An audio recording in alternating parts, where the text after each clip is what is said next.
A paz do Senhor, seja bem-vindo ao EBD em Foco. Neste vídeo eu quero falar sobre escatologia. Na verdade eu vou falar aqui com detalhes sobre a nossa revista publicada aí pela equipe do EBD em Foco sobre escatologia. Nós estamos lançando essa revista, é um projeto antigo do EBD em Foco de lançar revista própria, um conteúdo exclusivo nosso. Tá? Nós temos uma equipe capacitada para produzir esse conteúdo e aí a gente teve agora a oportunidade, estamos passando pelo período aí da pandemia do coronavírus e devido à pandemia a CPAD não lançou uma revista nova, muitas pessoas entraram em contato com a gente perguntando se a gente ia fazer algo novo, como que ia ficar, e aí nós aproveitamos essa oportunidade que muita gente está procurando algo novo, fizemos uma pesquisa e resolvemos lançar esta revista. Então essa revista ela foi uma ideia do EBD em Foco, né, uma ideia nossa, mas o conteúdo dela, o tema principal, foi ideia e foi escolha de vocês, né? No caso aqui, você que está me assistindo, talvez você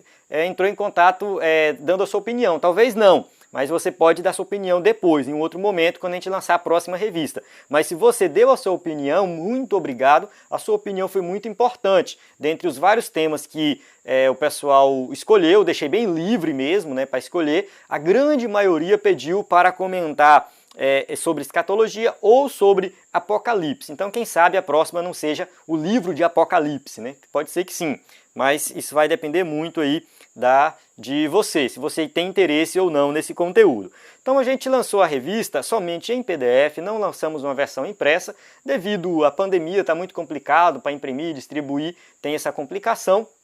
E também nós estamos vivendo um período assim de modernidade, onde todo mundo lê em PDF, então eu não vejo motivo para fazer algo impresso. Sinceramente, eu não pretendo imprimir. Tá? Eu estou lendo aqui no tablet, mas dá para ler no celular. Se você entrar na página de download, você vai ver que tem uma versão para imprimir e uma versão para ler no celular. Então eu acredito que não tem problema nenhum a pessoa ir para a igreja, abrir o celular, abrir a revista e acompanhar a aula no celular, né? Desde que ela esteja lendo a revista, não tem problema nenhum.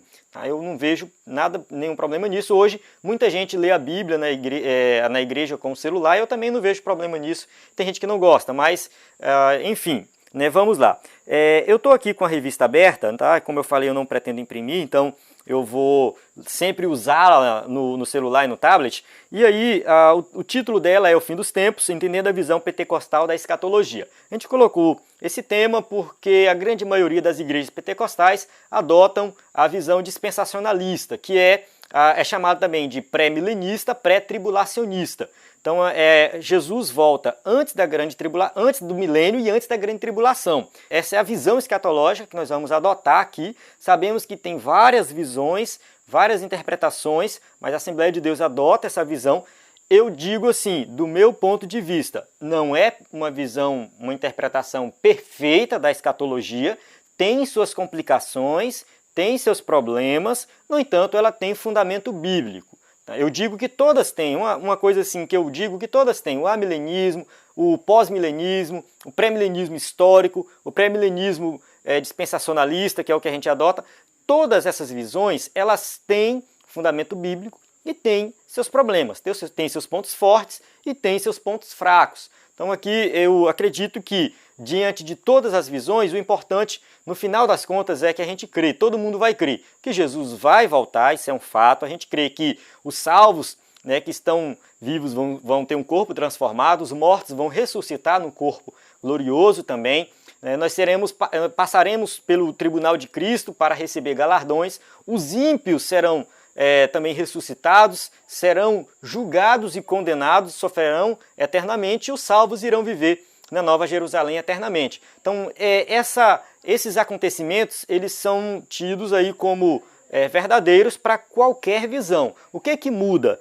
Tá? O que que muda? O que muda, de acordo com a lição 2, aí, se você pegar a sua revista, se você já baixou, né, que a gente fala de escolas escatológicas, né, a gente vai mostrar o seguinte, que o amilenismo acredita que não existe um milênio literal, que o milênio, nós já estamos vivendo o milênio. Tá? Nesse período agora, Satanás já está amarrado, ele não tem tanto poder, Jesus vem e ponto final, não tem grande tribulação, não tem milênio, não tem nada depois, enfim, é um evento só, tá? Jesus vem, leva o salvo, condena os ímpios e já faz a Nova Jerusalém, tá? Novos céus e nova terra. Então, eu estou dando só um resumo básico aqui, só para você entender, né? O pós-milenismo já vai dizer aí que nós já estamos passando também por um milênio, Cristo reina hoje, só que o pós-milenismo ele acredita que o evangelho vai atingir a humanidade de forma bem profunda e nós vamos chegar numa época onde tudo vai ser muito lindo e maravilhoso, porque a maioria das pessoas vão se converter e os princípios cristãos vão dominar na sociedade.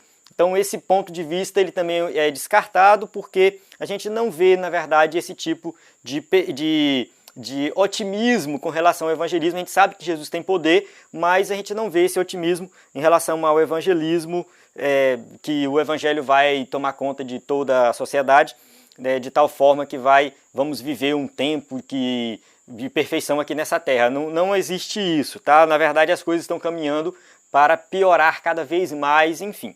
E aí tem o nosso ponto de vista, né, que é o pré-milenismo. Aí tem o pré-milenismo histórico, que acredita que a igreja passa pela grande tribulação, e o pré-milenismo dispensacionalista, que é o que a gente, de fato, a Assembleia de Deus defende, que a igreja não passa pela grande tribulação e ela é levada antes da grande tribulação. Por que que eu falei um pouco dessas visões? Porque é justamente aí que entra essa questão de nós entendermos, né, a nossa visão, que é o pré-milenismo dispensacionalista.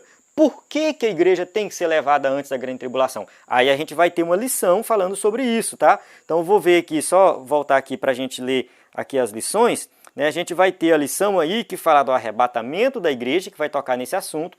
Aí nós vamos falar da grande tribulação, lição 8, tá? A grande tribulação, onde nós vamos entender o motivo, por que que a igreja de fato não vai passar pela grande tribulação, por que que ela tem que ser retirada. A gente vai explicar também sobre o dispensacionalismo na lição 3, que é muito importante, porque o dispensacionalismo é uma visão de hermenêutica, de interpretação, que a gente entende a Bíblia, no caso, é usado para interpretar tanto o Antigo como o Novo Testamento, a questão das dispensações.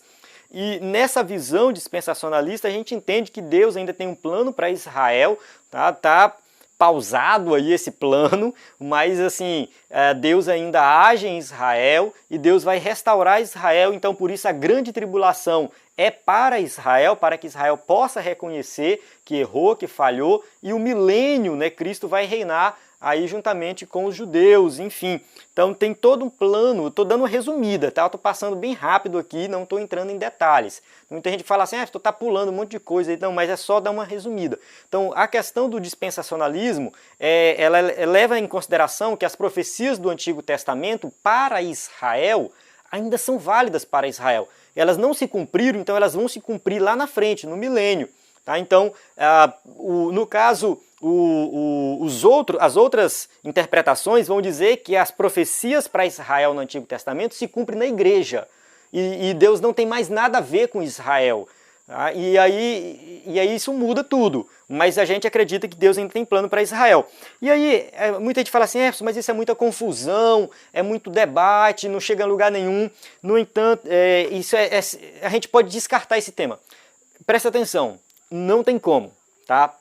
Eu vou dar um exemplo aqui para deixar bem claro que a gente precisa se posicionar, tá? A gente precisa se posicionar, precisa adotar um sistema escatológico. Eu fui convidado para ministrar uma aula numa igreja batista que era comentando, a aula não era sobre escatologia, comentando a Tessalonicenses capítulo 5, 1 Tessalonicenses capítulo 5. No final do capítulo 4, fala do arrebatamento da igreja, fala da ressurreição dos mortos e tal. E no capítulo 5, tem uma passagem que, se a pessoa for amilenista, ela vai dizer, nós estamos vivendo isso aqui. Isso aqui é algo que estamos vivendo hoje. Pode pegar, Tessalonicenses capítulo 5, versículo 1, acho que até o versículo 11, se não me engano. Estamos passando já por isso aqui. Se a pessoa for pré-milenista histórico, ela fala assim, a gente não está passando por isso aqui, mas a gente vai passar. Porque é uma passagem que faz alusão à grande tribulação. Então ela fala de uma perseguição que a igreja vai sofrer. Né? No caso, o povo de Deus vai sofrer. Então, se for pré-milenista histórico, fala assim, a gente não está passando, mas a gente vai passar. E se a gente for pré-milenista dispensacionalista, aquela passagem fala assim, isso aqui é grande tribulação e a igreja não vai passar por isso aqui. Isso aqui é somente para Israel, porque a igreja vai ser retirada, Deus vai guardar a igreja. Entende o que eu estou querendo dizer? Se você não se posicionar, essa passagem, ela fica num limbo, vou colocar assim, num limbo que você não consegue explicar ela direito, tá? Então, a importância de uma denominação se posicionar com relação a uma visão escatológica é porque você precisa de ter uma visão escatológica, porque ela vai te guiar em várias passagens bíblicas. Quando você pega Apocalipse, capítulo 20, lá que fala do milênio, tá? Lá descreve o milênio. Como é que você explica essa passagem? Aí depende, se você for amilenista, ela não é literal, é figurada. É algo que a igreja está vivendo hoje. Se você for pré-milenista histórico, ou pré-milenista dispensacionalista, aí os dois vão concordar que é uma passagem literal, que de fato vai acontecer. Aí entra outra complicação, são 1000 anos mesmo, só um período grande de tempo. Então, se você não se posicionar, você vai ter que ler a Bíblia, e toda vez que tocar no tema escatologia, você vai ter que marcar e falar, isso aqui eu não posso pregar. Por quê? Porque se você for pregar em cima daquele tema, você tem que definir. As passagens do Antigo Testamento que fazem alusão ao milênio, são literais ou figuradas? Aí depende do ponto de vista escatológico que você adota. Tá? Se você for amilenista, é figurado. Se você for pré-milenista, aí é literal. Entende? Mas como que eu escolho? Aí tem que estudar. Tá? E aí você vai pegar os livros. Eu tenho aqui em minhas mãos 2 livros de teologia sistemática que vão tocar nesse tema. Os que eu tenho aqui, eles vão defender um ponto de vista pré-milenista histórico. São escritos por batistas, que é esse aqui, Teologia Sistemática do Millard Erickson, e essa outra Teologia Sistemática do N. Gruden, essa aqui.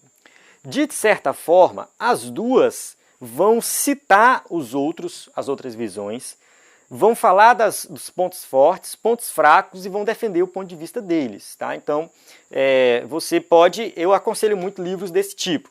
Eu não tenho aqui em mãos agora, porque eu estou sem meus livros aqui, a Teologia Sistemática Pentecostal, que é a mais indicada para a nossa revista. A Teologia Sistemática Pentecostal, ela vai abordar do jeito que a gente está aqui na revista, né, que é o que defende a Assembleia de Deus, o pré-milenismo dispensacionalista. Nesse caso, eu recomendo você buscar essa teologia sistemática, para que você possa, de certa forma, se aprofundar mais nesse tema, baseado nos escritores da Igreja Assembleia de Deus, os teólogos assembleianos. E se você pegar a revista, você vai observar aí, por exemplo, que no final de cada lição, nós temos aí indicação de livros. O Vitor, que foi um dos escritores aqui da nossa revista, na verdade ele foi o que mais escreveu, é o que mais entende desse tema de escatologia. Ele teve todo o trabalho de fazer uma pesquisa bibliográfica, citar os livros, colocar aqui. Foi um trabalho excelente, então você pode aproveitar esse trabalho aí. Ó.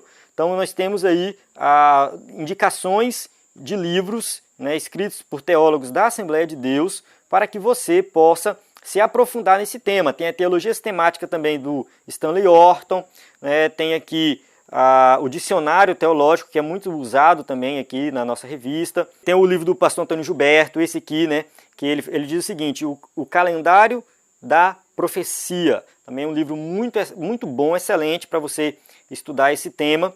Enfim, se você pegar a revista, você vai ver aí as indicações de livros e vai ser algo assim que, se você adquirir esses livros, de alguma forma, vai enriquecer o teu conhecimento em relação a esse tema. Né? A outra teologia sistemática que também vai defender o nosso ponto de vista é do Norman Geisler. Tá? Tem muita gente que fala assim, mas tu está citando só os teólogos da Assembleia de Deus aqui, do Brasil, ninguém mais defende isso. Não é bem assim. Esse ponto de vista ele é um ponto de vista defendido por muitos teólogos, inclusive o Norman Geisler, né, que vai fazer uma defesa aí bem forte, bem firme desse ponto de vista. Então você que é professor de EBD e quer se capacitar, quer entender mais sobre esse tema, pode ser que você não vá usar a revista agora, pode ser que você use a revista em um outro momento, ou você em um outro momento vai pregar sobre esse tema. Então você pode aproveitar este momento para aprender mais esse tema. E aí, com a revista em mãos, você tem todas as lições aí, e no final nós temos uma lição que faz aí uma pergunta, né? Você está preparado? Tá? Você está preparado para a volta de Jesus? E eu fiz aqui essa revista, essa lição foi eu que escrevi. Tá? Todas as lições, teve alguém que escreveu aqui da equipe, tem a biografia da gente aqui, né, da equipe. Você pode ver quem escreveu cada lição, mas todo mundo revisou, tá? A lição do outro e aí deu os seus pitacos também, tá? E nessa última, você está preparado? Eu comento aqui a parábola dos dois servos, né? A parábola do servo útil, servo inútil, enfim, tem vários nomes que dão, mas essa parábola, ela fala da espera da volta de Jesus, mas uma espera ativa, né? Não aquela espera onde a gente está de braços cruzados, como se, né, Jesus vai voltar, eu vou esperar Jesus voltar, sem fazer nada. Não, não. É uma parábola que fala da volta de Jesus, mas nós esperarmos Jesus voltar trabalhando. É Mateus 24, 44 a 51. Mateus 24 está dentro do contexto aí escatológico, e nessa parábola aqui eu faço uma exposição dela, falando justamente disso, de que nós temos que esperar Jesus voltar, mas de uma forma ativa, trabalhando, fazendo algo para o reino de Deus. No livro de apoio, nós temos também um livro de apoio. No momento que estou gravando esse vídeo, não está publicado ainda, mas vai ser publicado. No livro de apoio você vai ter algo muito mais profundo para você estudar. Tá? A revista, vou falar a verdade, foi um desafio muito grande escrever essa revista, porque a gente tem que resumir muito. E aí por isso que muita gente reclama da revista ser muito superficial. Ah, essa revista é muito superficial. Mas não tem como se aprofundar com 1.200 palavras, 1.400 palavras, que é o padrão da CPAD, um padrão da Cristã Evangélica, de outras editoras, enfim. É nessa faixa, de 1.200 a 1.400 palavras dentro do conteúdo da revista. São mais ou menos 3 páginas, 4 páginas, dependendo da fonte que você colocar. Então, para se aprofundar aí é muito difícil, a gente sofreu muito com isso, por isso que tem que ter o livro de apoio, que no livro a gente, né, coloca tudo lá e aí fica, né, assim, não vou dizer que fica perfeito, mas fica muito bom. O conteúdo, o resultado do livro, eu digo assim, ficou excelente, tá? Excelente, não foi porque a gente produziu não, mas é porque nós procuramos colocar dentro do livro tudo aquilo que não coube na revista, né? Teve que resumir na revista, mas no livro a gente expandiu bastante, citou vários livros, várias citações, tudo de qualidade, para que você possa ter um conteúdo em mãos de qualidade. Então, eu vou encerrar aqui, eu acho que esse vídeo já ficou bem longo, né? Já extrapolei o que eu imaginei no começo, mas é para que você possa compreender melhor esse assunto e se interessar para estudá-lo. Tá? A gente vai dar todo o suporte no site do EBD em Foco, com slides em PowerPoint, aula em vídeo, aula em áudio. Compartilhe esse conteúdo para que as pessoas possam aprender mais sobre esse tema. Eu tenho certeza absoluta que este novo trimestre, né, eu estou fazendo esse vídeo aqui antes de começar o trimestre, né, mas ele vale para qualquer época. Mas esse novo trimestre, onde a gente vai ter várias opções para estudar, além da revista do EBD em Foco, outras revistas, outros conteúdos, acredito que ele vai ser muito rico, vai ser e está dando uma oportunidade para nós aqui do EBD em Foco também trabalhar um pouco mais e servir mais, porque esse é o nosso propósito. Amém? Então eu agradeço a você que assistiu até aqui, a paz do Senhor, e a gente se vê durante o trimestre.